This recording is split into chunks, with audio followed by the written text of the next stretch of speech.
షేర్లింగంపల్లి నియోజకవర్గంలో ఆమ్ ఆద్మీ పార్టీ కార్యాలయంపై గుర్తు తెలియని వ్యక్తులు దాడి చేశారు. ఆఫీస్పేటలోని ఆమ్ ఆద్మీ నియోజకవర్గం పార్టీ కార్యాలయంపై అర్ధరాత్రి గుర్తు తెలియని వ్యక్తులు దాడి చేసి ప్రచార రథాలను ధ్వంసం చేశారు. ఇక పార్టీ నాయకుల ఫిర్యాదుతో మియాపూర్ పోలీసులు కేసు నమోదు చేసుకుని దర్యాప్తు చేస్తున్నారు.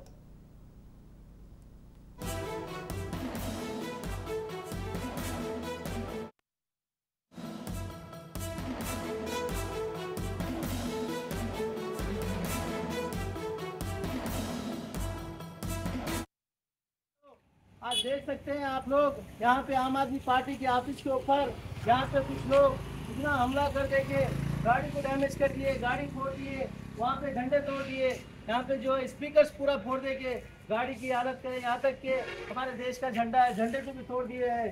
भाइयों, ये बहुत नाइंसाफी, ये बहुत गलत बात है, क्योंकि आप अगर हमारे से डर रहे हैं, हमारे से आप नहीं लड़ सकते, क्योंकि आपका डर हमारे को बराबर दिख रहा है।